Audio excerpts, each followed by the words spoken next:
Hi guys, papunta po tayo ngayon sa farm.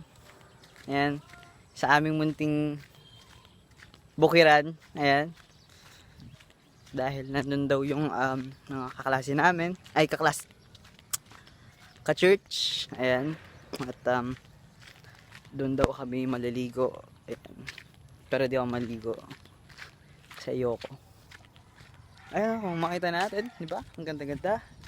Bahay probinsya, tapos may aso sa harap. Nakakatakot.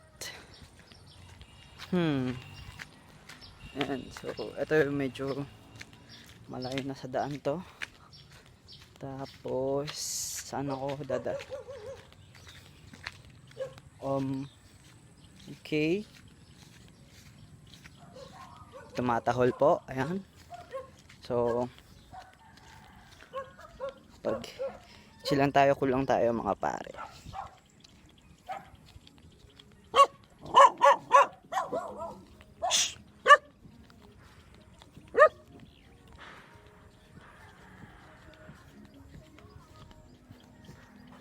Hey!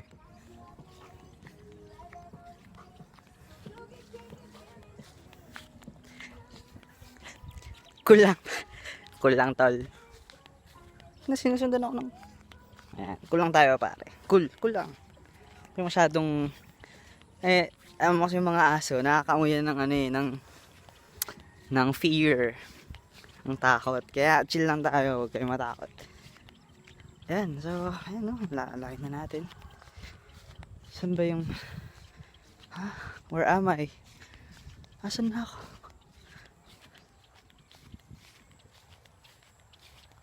Ano to? Meron ganito.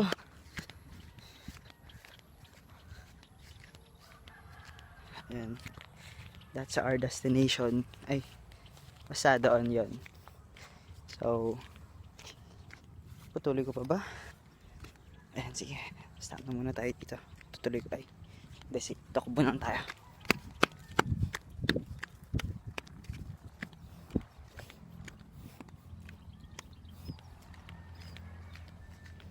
To your heart. Wait lang, so may tao, kaya chill lang tayo. Ha? Oh, kaya ali kayo mong tao yan. Yan, si Brother Kiko, ang tawag namin sa kanya, Brother Kiko. Isa rin siya sa mga, nagtatrabaho or tumutulong ganun sa bukiran.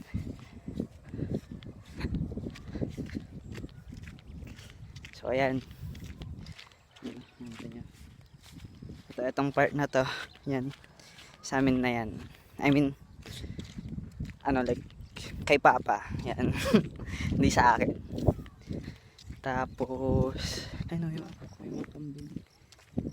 That's Mount Arayat, see? It's Mount Arayat. Malapit lang tayo actually eh. Hala. So, malapit na tayo sa Arayat. Then the yellow house right there. Wala lang, ang kulay niya. Kulay siyang yellow.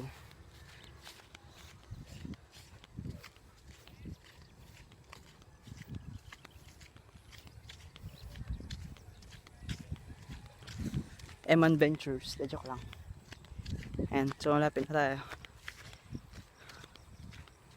Boring ba? Eman, wala akong sabihin eh. Bagay, isa lang naman nanonood. Joke lang. So abangan nyo po ako sa oh my god. Palay, is this palay? Okay.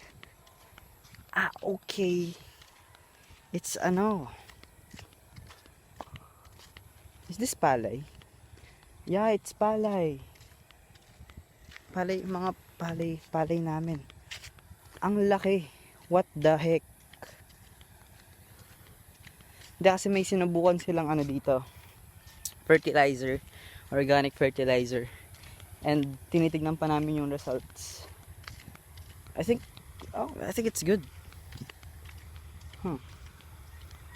Wow. Wala naman yung mga youth dito. Asan yung mga youth? Ayun, dito na ako.